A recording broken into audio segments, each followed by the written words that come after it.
Salmo de número 3, Salmo 3, verso de número 8, Salmo de número 3, verso 8, apenas a parte A deste verso, Salmo 3, verso 8,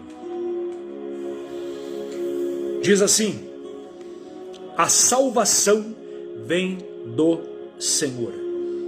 Eu vou repetir: a salvação vem do Senhor. Quando olhamos para a Bíblia Sagrada, a palavra de Deus, a palavra poderosa do Senhor, nós entendemos que é desejo do Deus que criou os céus e terra salvar todos os seres humanos, independente da época, independente da crença, independente da circunstância, independente da religiosidade, independente da questão racial, independente da condição financeira. Deus deseja salvar a todos.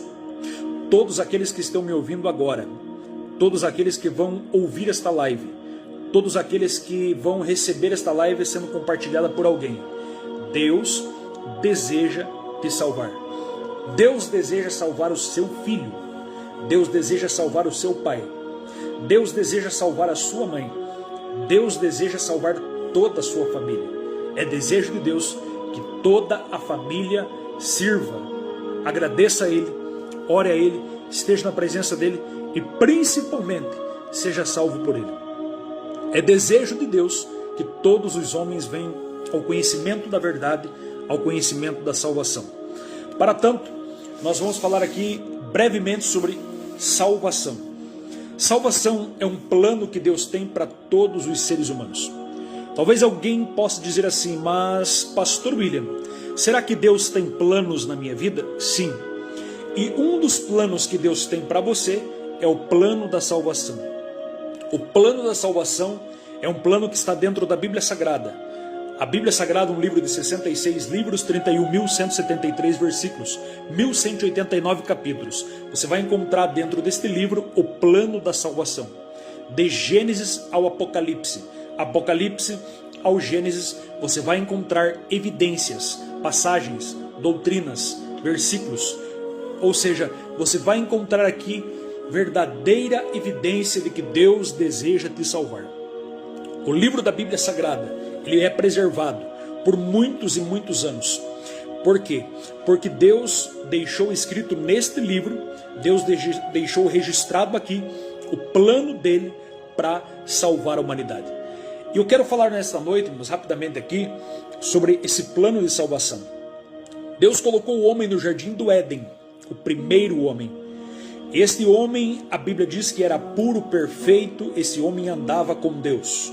Esse homem via Deus face a face, a ponto que esse homem estava na glória de Deus. Mas ao momento que esse homem é corrompido pelo pecado, a Bíblia diz, Romanos 3:23, todos pecaram e destituídos foram da glória de Deus. Significa que agora, a partir de Adão, todos os homens vieram a se tornar pecadores. Toda a geração que veio após Adão. Porque Adão está vivendo no período da inocência, dispensação, espaço de tempo. Depois de Adão vem a dispensação da consciência, governo humano, patriarcal, lei, graça e milênio. Ou seja, em todas essas dispensações, em todos estes períodos de tempo, haverá pecadores. Haverá pecadores. Se existem pecadores, Romanos 3:23, é necessário salvação. Porque ao momento que não existe pecador, não precisa de um salvador. Ao momento que não existe pecado, não existe transgressão, não existe, então não pode existir alguém para salvar.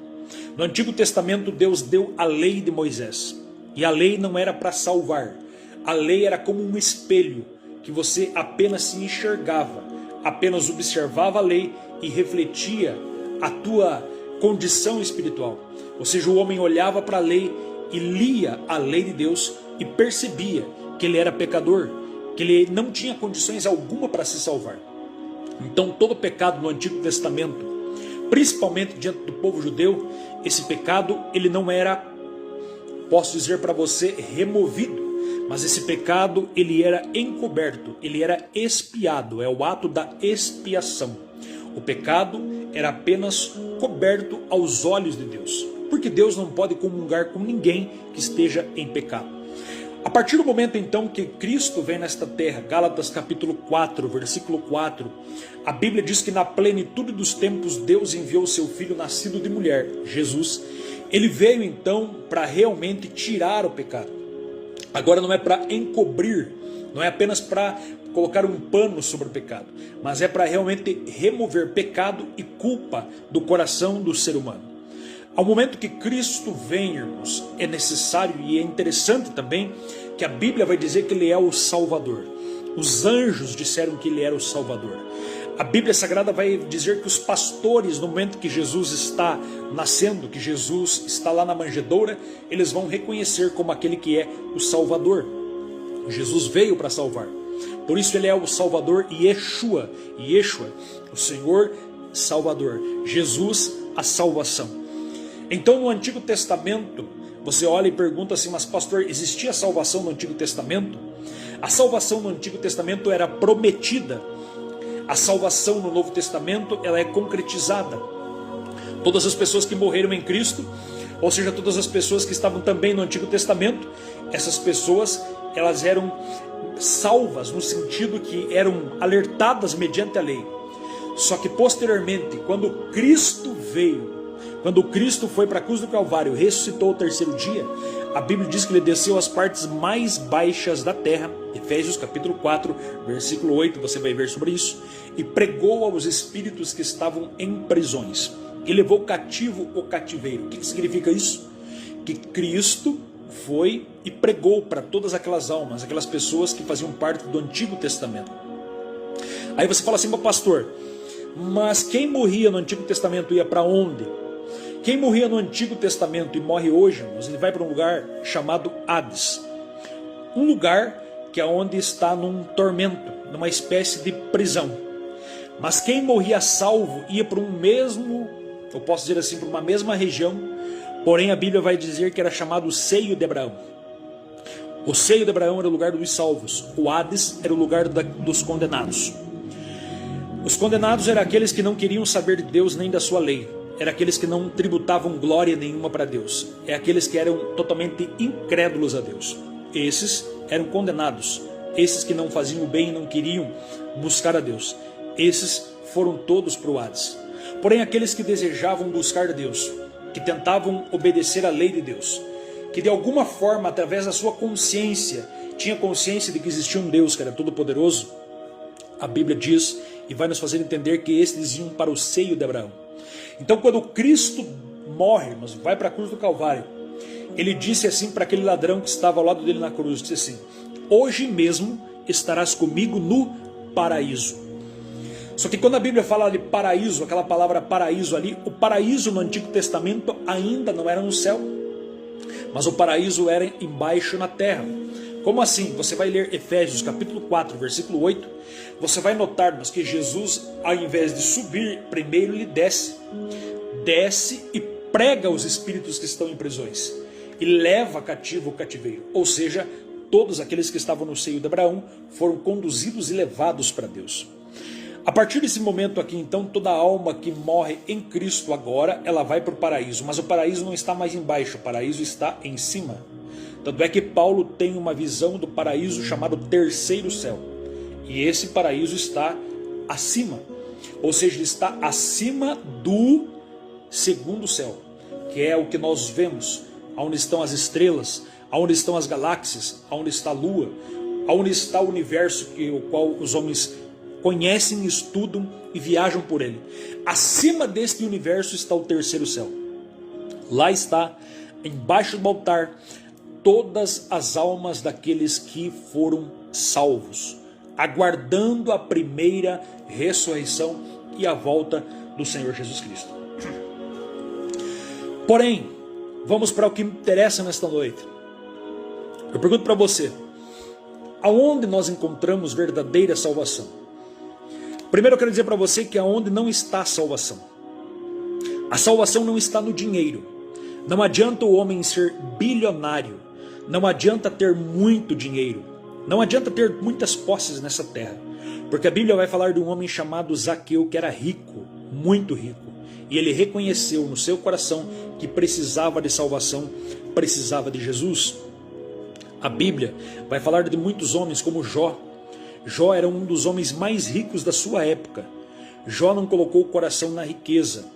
Jó perdeu muitas coisas, inclusive todos os seus bens materiais. Mas Jó não perdeu o principal, que era a presença de Deus em sua vida. Por quê? Porque Jó reconheceu que o dinheiro, por mais que o dinheiro, irmãos, possa comprar muitas coisas, o dinheiro pode comprar remédio, mas o dinheiro não pode comprar a saúde. O dinheiro pode comprar um arsenal de segurança muito grande, mas o dinheiro não pode comprar a paz. O dinheiro, ele pode comprar posições até mesmo dentro de uma igreja, certo? Mas o dinheiro não pode comprar galardão. O dinheiro, ele pode comprar o melhor colchão para você dormir, mas ele não pode comprar o teu sono. O dinheiro, ele pode fazer com que você realize a mais linda festa de casamento, mas o dinheiro não pode comprar a alegria desse casamento. O dinheiro também pode fazer de você uma pessoa muito conhecida nas redes sociais, uma pessoa famosa, mas o dinheiro não lhe proporcionará salvação. É só Jesus Cristo que traz salvação. Só Ele. João capítulo 14, versículo 6, a Bíblia diz assim que Jesus vai dizer: eu sou o caminho, a verdade e a vida. Ninguém vem ao Pai senão por mim. Cristo está afirmando categoricamente que dentro da Bíblia, ou seja, em qualquer outra religião, Ele é o caminho, a verdade e a vida. Dias atrás eu repeti uma informação aqui, quero repetir para você. Siddhartha Gautama. Quem foi esse? O primeiro Buda. O primeiro Buda andou pela região do Tibete, procurando até o final da sua vida a verdade. E ele morreu procurando a verdade. Só que Cristo veio e disse em alta voz: eu sou o caminho, a verdade e a vida. E ninguém vem ao Pai senão por mim. Por isso Cristo é o Salvador. Por que Cristo é o Salvador? Porque Cristo não apenas foi um mártir no sentido de dar a sua vida por todos os seres humanos, inclusive pela sua que está me ouvindo aí, mas Cristo, além disso, ele ressuscitou com infalíveis provas. 1 Coríntios capítulo do número 15, versículo do número 6, a Bíblia diz que Cristo apareceu para mais de 500 pessoas após a sua ressurreição. Os homens tentaram de todas as formas tentar forjar uma mentira de que Cristo não havia ressuscitado. Mas hoje, qualquer pessoa que for a Jerusalém vai encontrar lá um túmulo vazio escrito: ele esteve aqui, não está mais e já ressuscitou.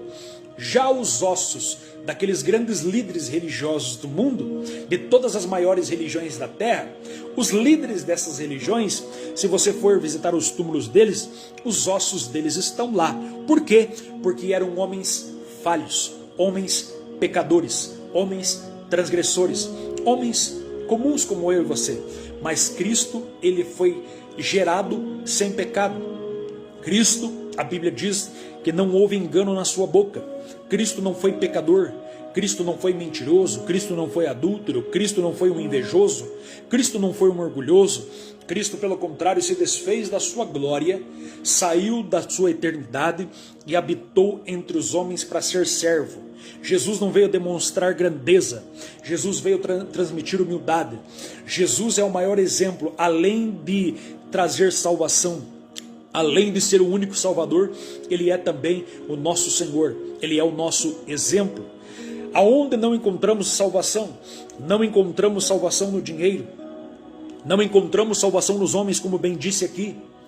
Ainda que se você encontrar grandes personagens dentro da Bíblia, por exemplo, Abraão, o pai da fé. Abraão, o pai da fé, ele morreu, irmãos, em pecado porque mentiu. Então Abraão não pode salvar. Isaac morreu em pecado porque também mentiu e também não poderia salvar. Jacó também morreu em pecado porque era enganador, suplantador, mentiroso, também não poderia salvar. Você vai olhar para José, José também não poderia salvar. Por quê? Porque José, a Bíblia diz lá em Gênesis capítulo 37, versículo 2 a seguir, que José levava fofoca dos seus irmãos para o seu pai. Ele era fofoqueiro. Significa que se ele era fofoqueiro, ele tão logo tinha o coração impuro, tinha os lábios impuros, impuros e era pecador e não poderia salvar. Você olha para a vida de Moisés, Moisés era o libertador, aquele que tirou o povo de dentro do Egito, mas Moisés matou um egípcio, era homicida, então Moisés não poderia salvar.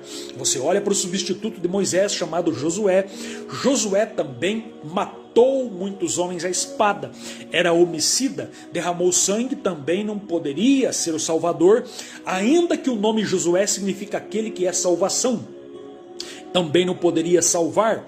Os juízes que vieram, 15 juízes, dentre eles Otoniel, Eldes, Sansão, Débora, Gideão, Abimeleque, Tolá, Jair, Jefté, ou seja, os juízes, até mesmo Samuel, que foi um homem que teve 3 ministérios, um homem que tinha oração. Samuel também era um homem pecador, não poderia salvar. Você vai olhar para a Bíblia Sagrada, você vai perceber reis como Davi, segundo o coração de Deus. Davi, por mais que Davi era o homem segundo o coração de Deus, por mais que Davi foi escolhido do ventre da sua mãe, por mais que Davi foi o maior rei de Israel, Davi também não poderia salvar. Ainda que Davi é da tribo de Judá, ainda que Davi ele é um descendente ancestral de Jesus Cristo, todavia não poderia salvar. Por quê? Porque Davi cometeu homicídio, Davi cometeu adultério, Davi cometeu mentira, então não poderia salvar. Olha o que a Bíblia está dizendo.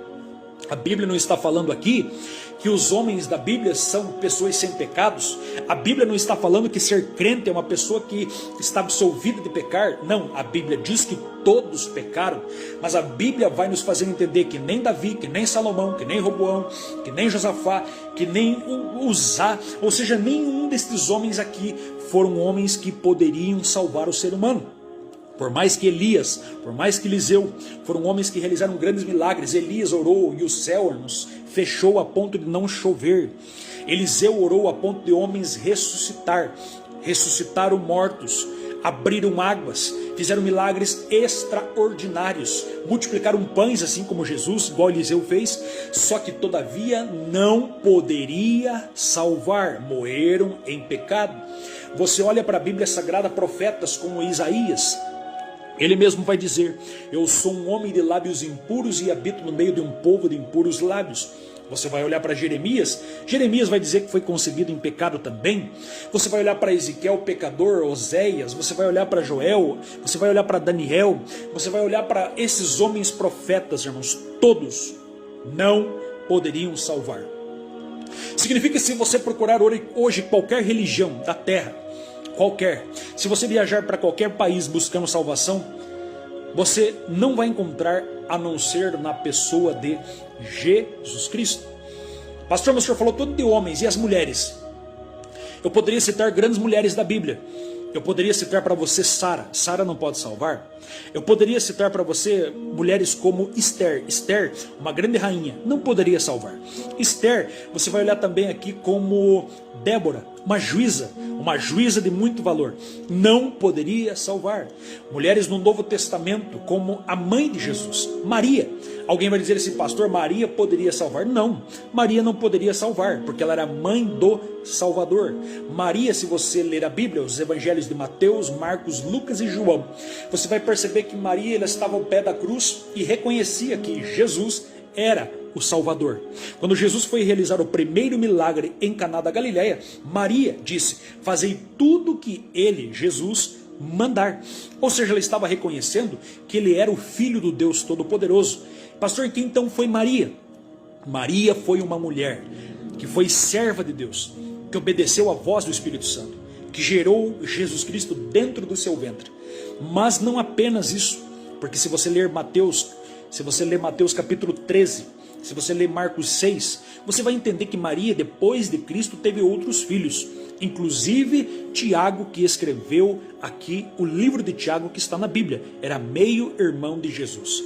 Ou seja, se ela teve outros filhos, ela teve relacionamento com seu marido. Essa mulher aqui, você vai notar, irmãos, que ela era uma mulher simples, normal, de carne e osso. Uma mulher que, assim como qualquer outro ser humano, também estava no pecado. Ela foi uma mulher muito boa. Ela foi uma mulher que fez a vontade de Deus, mas ela não poderia salvar. Você vai olhar pela Bíblia Sagrada, Antigo Testamento, Novo Testamento. Você vai ler Mateus, Marcos, Lucas e João. Você vai ler Atos dos Apóstolos. Você vai pegar as 13 cartas do apóstolo Paulo, apóstolo São Paulo. Você vai pegar as cartas do apóstolo João, do apóstolo Tiago. Você vai pegar aí as cartas do apóstolo Pedro. E você vai vasculhar. Você vai fazer aí, irmãos, um vasculho dentro desta Bíblia. Você vai pegar o Google e vai digitar no Google e você vai tentar encontrar um versículo que mostre que Maria salvou, que Maria poderia salvar. Não, você não vai encontrar. Você pode talvez dizer assim, pastor, mas vai demorar muito tempo para eu pegar a Bíblia e começar a vasculhar livro por livro, versículo por versículo, para eu encontrar alguma evidência. Basta você buscar no Google e busque evidências na Bíblia dentro do Google. Aí na internet que você tem, você não vai encontrar. Por quê? Porque o único Salvador se chama Jesus Cristo de Nazaré. Amém? Glória a Deus. Por que Jesus Cristo? Porque a Bíblia diz em 2 Timóteo capítulo 2, 2 Timóteo capítulo 2, versículo 3 a seguir, você vai encontrar até no versículo 5 mais precisamente. 2 Timóteo capítulo 2, versículo 5, se quiser anotar aí. A Bíblia diz assim que Jesus é o único mediador. 2 Timóteo 2 e 5. Jesus é o único mediador entre Deus e entre os homens. A palavra mediador vem aquele que media, vem da palavra latina vicarius Dei. Eu vou repetir, vem da palavra vicarius Dei. E o que significa vicarius Dei? Vicarius Dei significa assim, substituto de Deus. Homem normal, pecador, não pode ser substituto de Deus. Homem não pode perdoar pecados. Por isso, se você chegar para mim e falar assim, pastor, eu vou te confessar um pecado, eu posso orar por você, mas quem pode te perdoar é Deus. Se você for confessar os teus pecados para um bispo, para um presbítero, para um diácono, para um pastor, para um padre, para um líder espiritual, eles apenas podem orar por você, mas jamais te perdoar e te absolver dos teus pecados. Por quê? Porque a única pessoa que tem poder para perdoar pecados se chama Jesus Cristo. Por isso que ele é o vicarius Dei, substituto de Deus na terra. João capítulo 1, versículo 1, no princípio era o verbo estava com Deus e o verbo era Deus. Ou seja, o verbo que era Deus, Jesus Cristo, ele se fez homem e habitou entre nós. O próprio Deus, o Filho de Deus, veio a esta terra. Por isso ele é o vicarius Dei, substituto de Deus, o único que pode perdoar pecados. Então eu digo para você, talvez você diz, pastor, mas o senhor não tem ideia de tanto pecado que eu já cometi. E nem eu tenho ideia do tanto que eu já cometi. Por quê? Porque durante o dia, quantos pecados nós pecamos? Pecados em palavras, pecados em pensamentos, pecados em olhares, pecados daquilo que ouvimos, pecado daquilo que sentimos, pecados daquilo que almejamos, planejamos, cobiçamos e assim por diante. Ou seja, quantos pecados passam pela tua mente durante o dia? Agora, observe uma coisa. A Bíblia diz, a Bíblia é clara, que Cristo veio para desfazer toda a culpa, todo o pecado. Pastor, mas eu já matei. Aí você diz assim, pastor, mas eu já roubei, já menti, já me prostituí. Você diz assim, eu já traí a minha esposa, eu já traí o meu marido, eu já cometi coisas que a minha família nem sabe. Então você confessa para quem? Para Jesus Cristo. Só para Jesus. Confessa para Ele, fala para Ele. Por quê? Por que falar para Ele, pastor? Sabe por que falar para Ele? Porque Ele não vai te apedrejar. Ele não vai te matar. Ele não vai te condenar. Ele não vai te expor ao ridículo. Ele não vai fazer isso. O que Ele vai fazer? Jesus, Ele vai, simplesmente se você confessar com a tua boca, Romanos 10 e 9, com a tua boca e crer no coração, a Bíblia diz assim, que será salvo. Você confessa para Deus, abre teu coração para Ele e crê no coração. Por quê? Porque a Bíblia diz lá em Isaías capítulo 1, versículo de número 18, ainda que os vossos pecados sejam vermelhos como escarlates, eles se tornarão brancos como a pura neve. Significa que por mais pecado que você tenha cometido, mais erro que você tenha feito, se você é sincero para com Deus, dizendo assim, Senhor, eu pequei, eu errei, eu fiz e não deveria ter feito, você está se arrependendo, automaticamente os teus pecados estão sendo limpos, estão sendo purificados. E sabe o que eu amo, que eu acho mais lindo dentro da Bíblia? Veja bem o que eu estou falando aqui. A partir do momento que você confessa a Jesus como Salvador, a Bíblia vai dizer, irmãos, Isaías 43, 25, que Deus ele não vai lembrar dos seus pecados. A Bíblia diz em Hebreus 10, 17 e Hebreus 8 e 12 também, vai dizer que Deus não lembra mais. Significa que Deus não vai colocar culpa, Deus não vai apontar o dedo, Deus não vai acusar mais desse pecado. Deus não vai mais ficar culpando você e você não vai carregar essa culpa desse pecado. Ou seja, tudo que aconteceu para trás, tudo que aconteceu no passado, ele vai ficar limpo diante de Deus. Pastor, mas as pessoas vão me acusar. As pessoas podem até te acusar, mas o que importa é que agora você está limpo diante de Deus. Pastor, mas os homens vão falar mal de mim. Não importa o que os homens vão falar.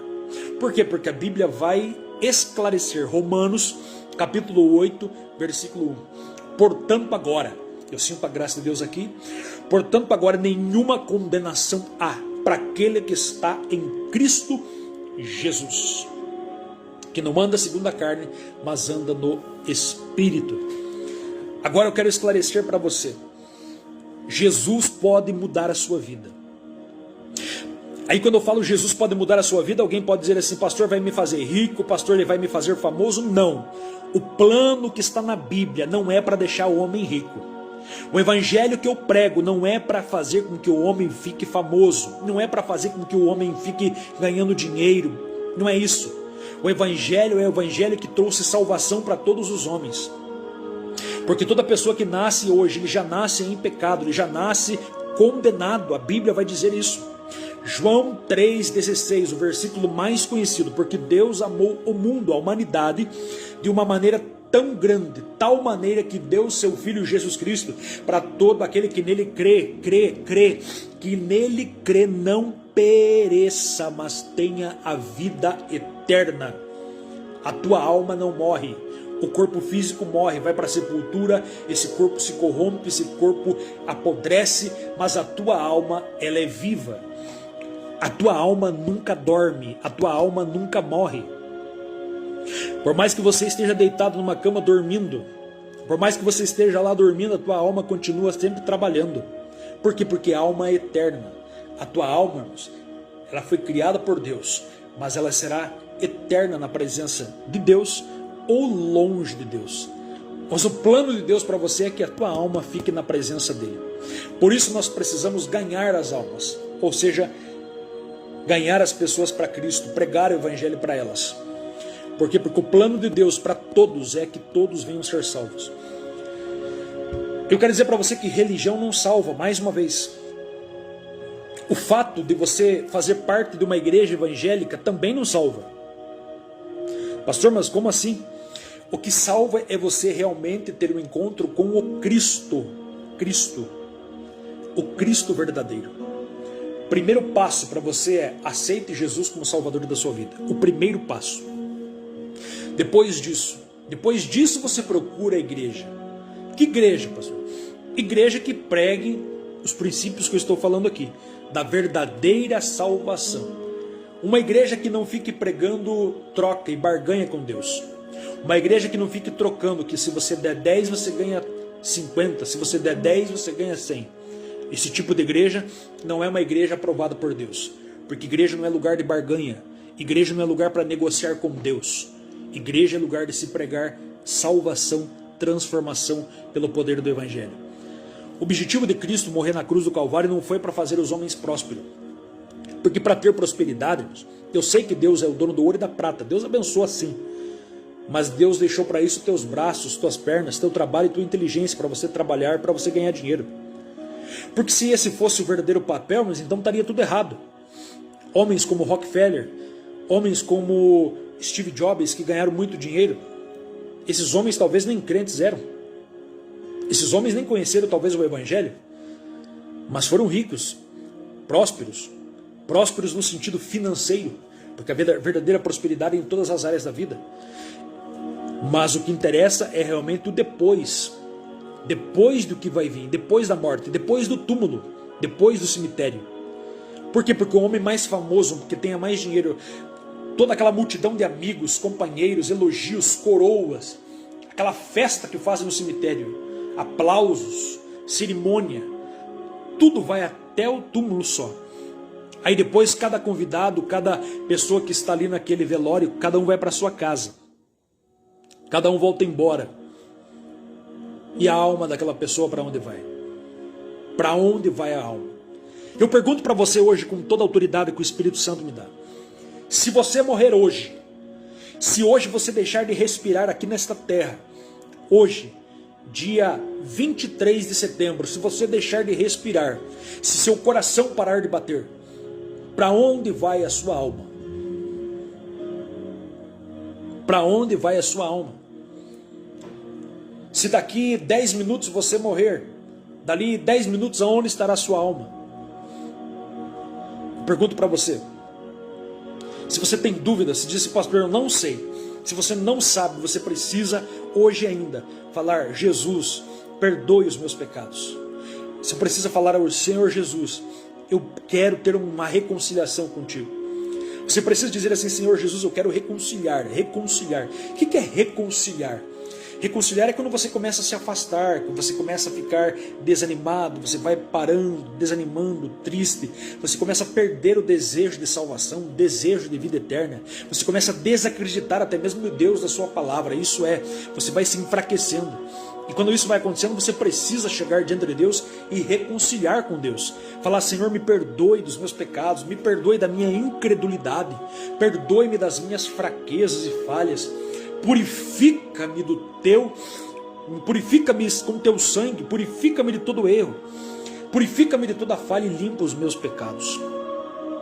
Nós precisamos disso. E mais uma vez eu pergunto para você, se você morrer hoje, para onde vai a tua alma? Quem é o teu Salvador? Em quem você tem conversado e falado assim, eu acredito que o Senhor é o meu Salvador? Quem é o teu Salvador? A quem você tem entregado a tua alma? Quem tem cuidado da tua alma? Se você dizer assim, não, eu mesmo cuido da minha alma, não. Você precisa entregar a tua alma para aquele que deve ser o dono dela. A palavra dono na língua hebraica significa Senhor. Senhor, quem é o nosso Senhor? É o nosso Senhor e Salvador Jesus Cristo. Porque as almas, muitas delas estão nas mãos do inimigo. O inimigo não solta. Só que deixa eu aqui esclarecer uma verdade para você. Se você quiser compartilhar agora, compartilha, porque você vai ver a verdade que eu vou compartilhar aqui agora.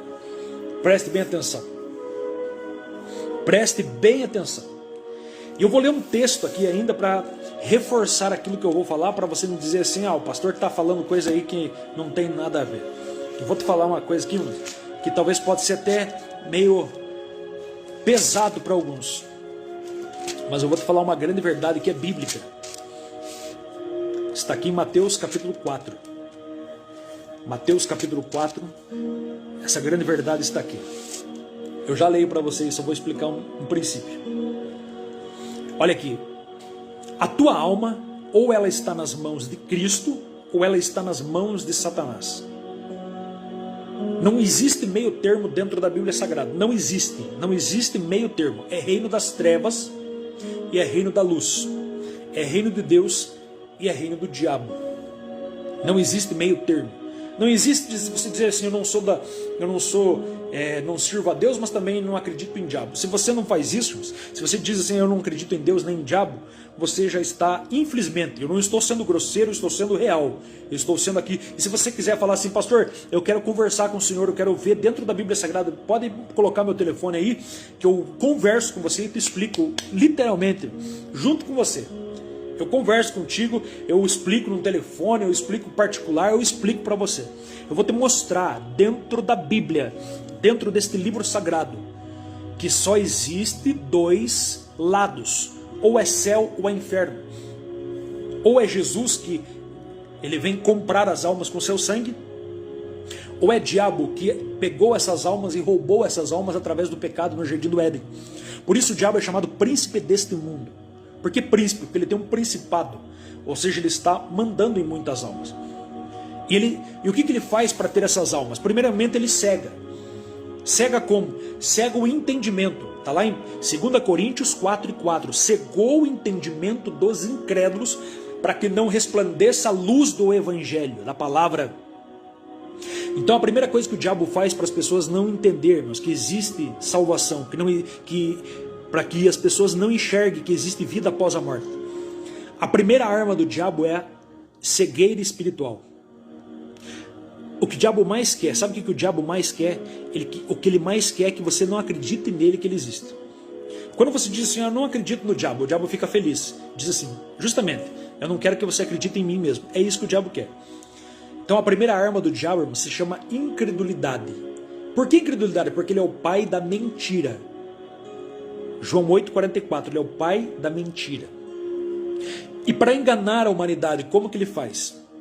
Primeiramente, uma criança já ao ingressarmos, aprendendo nas escolas, através, por exemplo, da educação, do MEC, elas vão ser obrigadas, até mesmo os professores que são cristãos, que não acreditam em evolução, não acreditam nisso, eles vão ser obrigados a pregar e a falar, vamos dizer assim, eles vão ser obrigados a ensinar que o homem veio do macaco.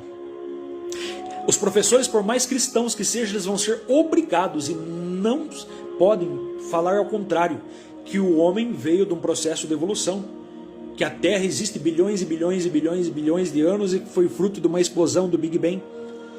Ou seja, o professor, por mais cristão que seja, ele tem que falar isso.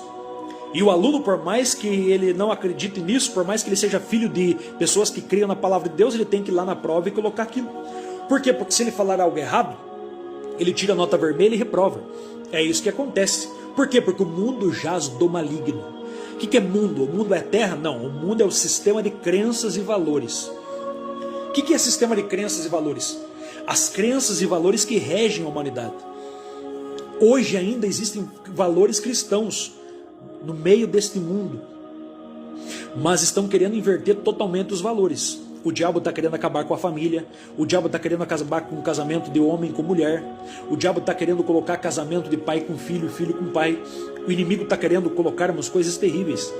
Ou seja, por quê? Porque ele está querendo colocar princípios contrários à palavra de Deus. Então a primeira coisa que o inimigo faz é colocar cegueira espiritual. Segundo, o que ele faz? Segunda coisa que o inimigo faz depois dele colocar a incredulidade, a mentira, o inimigo, ele coloca as religiões. Por quê? Porque quanto mais religião tiver, há um ditado que diz aí, quando você não sabe o caminho certo, quando você não sabe o verdadeiro caminho, qualquer caminho serve, certo? Então quando você não sabe o verdadeiro caminho, qualquer lugar serve. Então o inimigo coloca vários e vários caminhos. O inimigo coloca várias e várias verdades. A verdade relativa é a verdade deles. Então a pessoa diz assim, eu estou por esse caminho aqui. E ainda ele pensa e diz assim, não, todo caminho leva a Deus. Não é todo caminho que leva a Deus. João 14,6. Jesus disse, eu sou o caminho, ninguém vai ao Pai senão por mim. Então uma das estratégias do inimigo, depois do engano, depois de enganar, depois de cegar o entendimento das pessoas, o que ele faz? Ele pega e também coloca as religiões. Porque quanto mais religião é criada na terra, e religião é criada pelo homem, olha o que eu estou falando aqui. Religiões são criadas pelos homens. A verdadeira religião, irmãos, é aquela que liga Deus, o Pai, em Jesus Cristo com os homens. Essa é a verdadeira religião. Agora os dogmas, a maneira de servir, se tem que vestir calça, se tem que vestir saia, se tem que ter cabelo comprido, se tem que ter cabelo curto, se tem que ter isso, se tem que ter aquilo, isso daí, muitas coisas são dos homens. Mas o princípio de salvação verdadeiro é só Cristo que pode dar. Então tem muitas religiões por aí. Tem religião que pode comer, tem religião que não pode comer, tem religião que pode beber, tem religião que não pode beber, tem religião que não pode mostrar o rosto, tem religião que pode mostrar o rosto.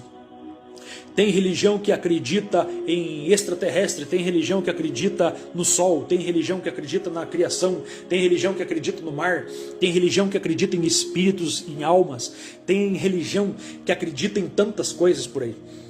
Só na Índia existe mais de 33 mil deuses naquele lugar. Ou seja, dentro do hinduísmo existe ali várias e várias outras vertentes e religiões. dentro do hinduísmo. Dentro do próprio Islã, existem várias correntes do islamismo. Dentro das religiões, chamadas religiões orientais, existem várias e várias religiões orientais. Dentro das religiões judaicas, existem várias religiões judaicas.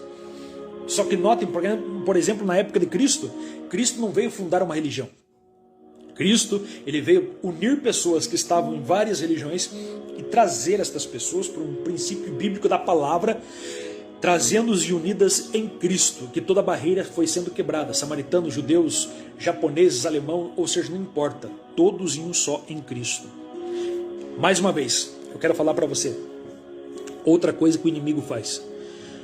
O que o inimigo faz para afastar as pessoas de Deus? Se quiser anotar essa pergunta aí, coloque embaixo. Essa pergunta aqui é o que eu estou pregando aqui momentaneamente. O que o inimigo faz para afastar as pessoas de Deus?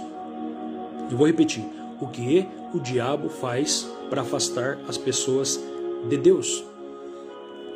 Primeiro, ele cega o entendimento.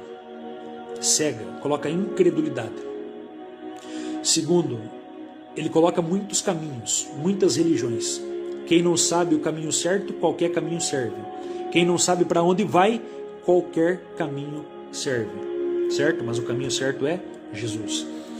Terceira coisa que o inimigo faz. O inimigo dá bens materiais. Aí você diz, pastor, mas o inimigo pode dar bens materiais? Pode. Sabia que tem pessoas que dizem assim, eu não preciso de Deus porque eu sou rico. Eu não preciso de Deus porque eu sou uma pessoa que tem muitos bens materiais. Então essa pessoa diz assim, eu não vou precisar de Deus porque quem precisa de Deus é pobre. Mentira do diabo. O que a Bíblia diz, irmãos, não é que quem é pobre precisa de Deus. A Bíblia diz em Romanos 3:23, todos pecaram e destituídos foram da glória de Deus. Olha o que a Bíblia está dizendo aqui em Mateus capítulo 4, Jesus é levado, Jesus é conduzido à tentação, Jesus está sendo tentado. E em certo momento, a Bíblia diz que o inimigo, ele coloca uma tentação para Jesus. E disse assim, novamente o diabo transportou Jesus a um monte alto. Ele mostrou-lhes todos os reinos do mundo e a glória deles. Mateus capítulo 4, versículo 8. Novamente o transportou o diabo a um monte alto e mostrou-lhe todos os reinos do mundo. O que é reinos do mundo? Riquezas, glórias do mundo. O diabo está mostrando isso para quem? Para Jesus. E o diabo disse assim, tudo isto te darei, se prostrado me adorares. Olha o que Jesus diz. Então Jesus disse assim, vai-te Satanás, porque está escrito, ao Senhor teu Deus adorarás e só a Ele servirás. O diabo quer que você sirva tudo que é tipo de Deus. O diabo quer que você tenha muitos ídolos, mas Jesus está dando uma resposta em Mateus capítulo 4, versículo 10, que só a Deus você servirá. Outra coisa, o inimigo está dizendo assim, se você me adorar, eu te darei muitas coisas. Você sabia que para afastar as pessoas de Deus, o diabo dá casa, o diabo dá carro, o diabo prospera financeiramente pessoas, dá até porta de emprego. Sim, para afastar a pessoa de Deus. Por quê? Porque a maior riqueza dessa pessoa, irmãos, não é no bem material. O carro, a casa, todos os bens materiais que o inimigo coloca na mão dessa pessoa, vai ficar para quem quando essa pessoa morrer? Vai ficar nessa terra, não vai ficar para ninguém. Mas e a alma dessa pessoa? Eu pergunto, quanto que vale a alma? Você trocaria a tua alma por um carro? Você trocaria a tua alma por uma casa? Você era capaz de trocar a tua alma, que vale mais do que o mundo inteiro. Olha aqui, o diabo está falando para Jesus em Mateus capítulo 4, versículo 8, que ele daria os reinos do mundo para Jesus se Jesus adorasse ele. E Jesus está falando para ele. Jesus dá uma resposta para ele dizendo aqui, vai-te Satanás, porque está escrito que só o Senhor teu Deus adorarás. Infelizmente tem muitas pessoas que não querem saber de Deus porque estão confortáveis financeiramente. E eu conto uma ilustração para você aqui para encerrar. Essas pessoas estão como aqueles perus que estão sendo engordados para o Natal. Certa história de um certo peru que estava sendo engordado dentro de uma jaula. E vinha o dono daquele peru e colocava alimento para ele, colocava ali alimento, ração para aquele peru todos os dias. Só que aquele peru estava dentro de uma jaula, dentro de uma espécie de gaiola. E aquele peru pensava assim: como meu dono gosta de mim. Ele me alimenta, ele coloca alimento para mim todo dia. Só que não sabia aquele peru que o destino dele no final do ano seria a panela. Pastor, o que isso tem a ver? Tem a ver que tem muitas pessoas que estão sendo engordadas financeiramente por Satanás. Tem muitas pessoas que estão se afastando de Deus, correndo atrás das coisas materiais. O inimigo vai permitindo certas coisas, vai dando. Tem pessoas que fazem pacto com o diabo para ficar rica. Fazem obras de feitiçaria, buscam espíritos e assim por diante, demônios, para tentar ter financeiro rico. Fazem de tudo. E alguns estão ficando. Só que porém estão se distanciando de Deus. Eu pergunto, para onde vai a alma? Para onde vai a alma dessa pessoa? Para onde vai esta alma dessa pessoa? E eu pergunto para você mais uma vez, será que a tua alma vale R$100? Será que a tua alma vale 1 milhão? Será que a tua alma vale 2 milhões? Será que a tua alma vale 5 milhões? Será que a tua alma vale uma Ferrari, uma Lamborghini? Quanto vale a tua alma? Ainda que se pegasse todas as Ferraris produzidas no mundo hoje, carro Ferrari, que se pegasse todas as maiores mansões hoje, que se você pegasse hoje todo o ouro que está guardado, ainda que se você pegasse todas as riquezas de petróleo que estão guardadas, ainda que você pegasse o salário dos maiores jogadores de futebol do mundo hoje, que são salários bilionários, todo esse dinheiro, toda esta riqueza, tudo isso que a terra tem de mais rico, todos os ouros, todos os minérios debaixo da terra, nada disso compraria a tua alma. Quando Jesus está dizendo assim, a alma do homem vale mais, ou seja, o que o homem daria pela sua alma? Porque a alma do homem vale mais do que o mundo inteiro. A tua alma vale mais do que um carro, vale mais do que uma casa. A tua alma vale mais do que um negócio dentro da empresa. A tua alma vale mais do que um aparelho de celular. A tua alma vale mais do que o mundo inteiro. Porque Jesus Cristo deu a vida dele por você. É por isso que a Bíblia diz que há alegria diante de Deus nos céus quando um pecador se arrepende. Está lá em Lucas capítulo de número 15, essa passagem.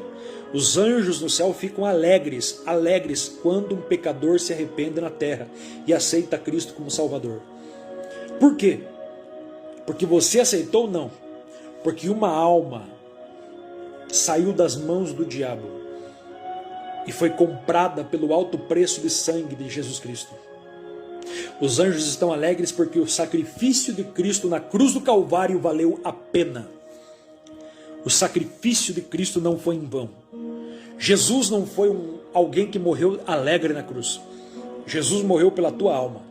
Então, meu amigo que está me ouvindo aqui agora, minha irmã, meu irmão, você que é católico, você que é evangélico, você que é espírita, você que é do candomblé, da umbanda, da quimbanda, você que é do adventismo do sétimo dia, você que está me ouvindo aí agora, faz muito tempo que não vai na missa, que faz muito tempo que não pisa dentro de uma igreja evangélica, que até mesmo não frequenta nenhum tipo de igreja, olha aqui para mim, eu não estou aqui vendendo um curso para você, eu não estou aqui perdendo um tempo dizendo assim, não, eu vou vender um produto para você no final desta live, não.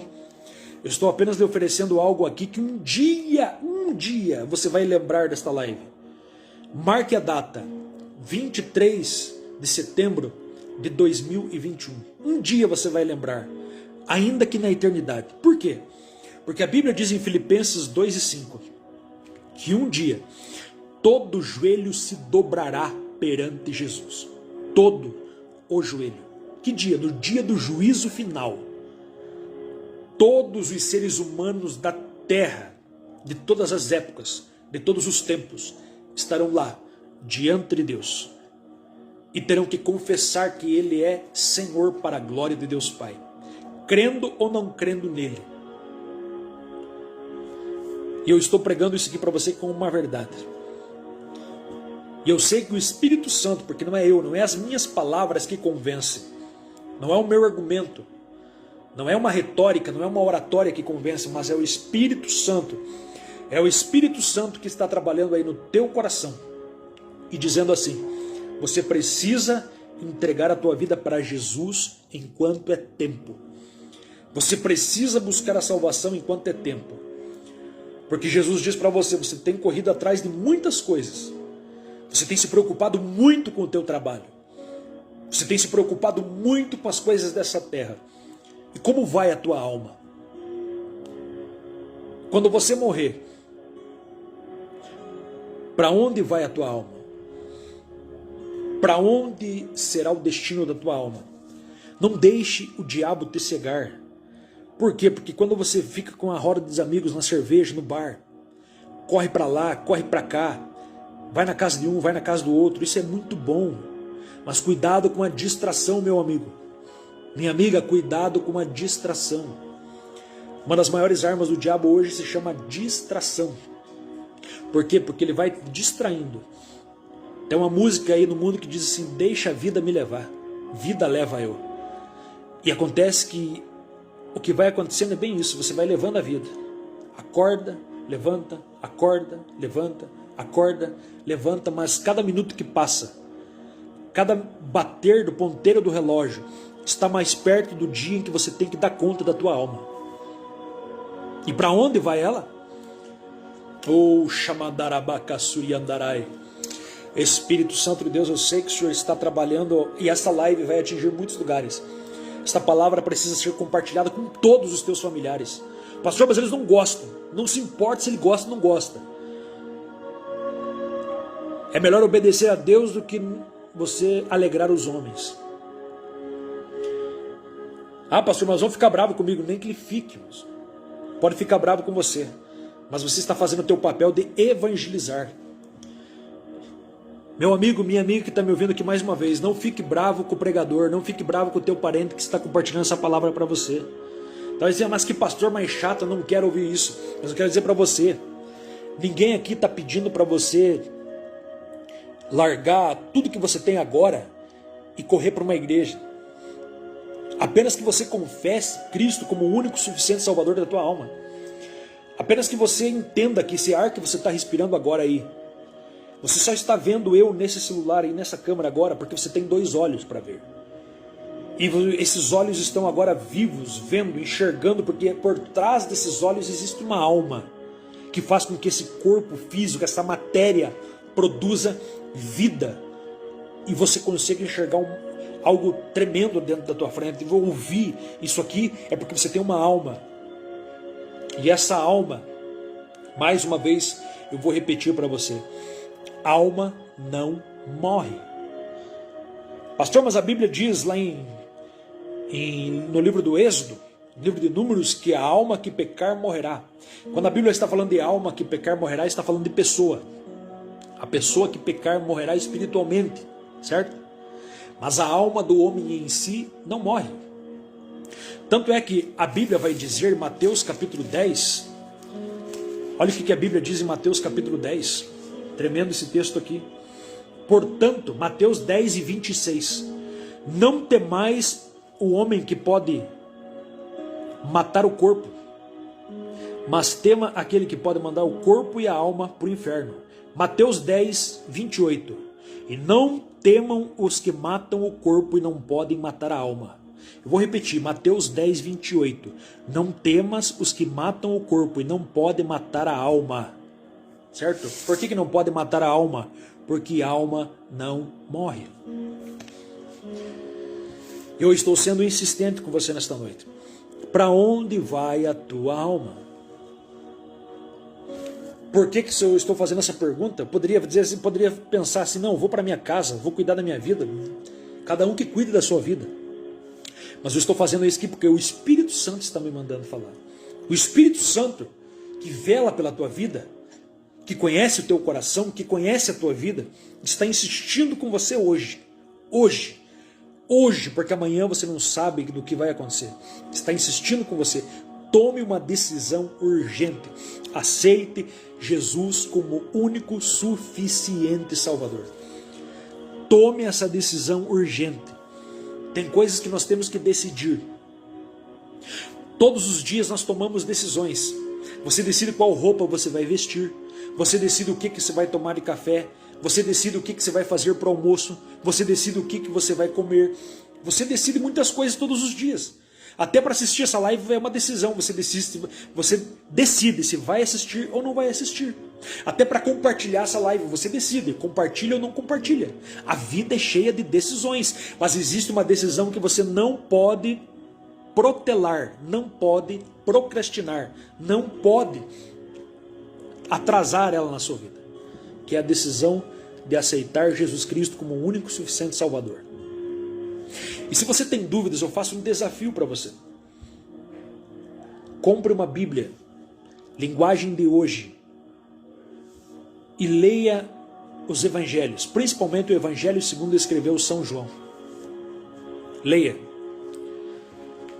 os evangelhos, leia a Bíblia, e você vai ver que a Bíblia não é um livro arcaico, não é simplesmente escritos antigos. A Bíblia é mais atual do que as notícias que você escuta pela manhã. A Bíblia é a palavra viva de Deus. É o único livro que você lê e o autor está junto contigo. Quem? O Espírito Santo. É o único livro que você lê e você sente teu coração queimar e arder. Por quê? Porque é a palavra de Deus. Certo? Então eu desafio você. Você é católico? Você é espírita? Você é da religião afro, Umbanda, Quimbanda, Candomblé? Eu desafio você, meu amigo, minha amiga. Leia a Bíblia, o Evangelho segundo escreveu São João. Mas não leia tentando fazer assim, eu vou ler para ver o que vai acontecer. Não, leia e fale com Deus. Diga assim, Senhor Deus, o Senhor existe mesmo. Se revela para mim nesta palavra. Faça uma prova com Deus, diga assim, Senhor Deus, se o Senhor é o Deus daquele pregador, se o Senhor é o Deus daquele pastor, do pastor William, se aquelas palavras que o pastor William falou é verdade, se revela para mim dentro desta palavra, se revela para mim na leitura da Bíblia, e você começa a observar o que Deus vai fazendo na sua vida. Jesus quer transformar a sua vida verdadeiramente, espiritualmente. Amém? Eu encerro aqui essa palavra nesta noite. Eu ia falar muitas coisas, mas apenas bati nessa tecla aqui porque o Espírito Santo realmente queria fazer do jeito dele. E é muito melhor quando Deus trabalha da sua forma. Eu quero fazer uma oração agora pela sua vida. Glória a Deus. Amém? Aquele que tem ouvidos, entendimento, ouça o que o Espírito Santo está falando.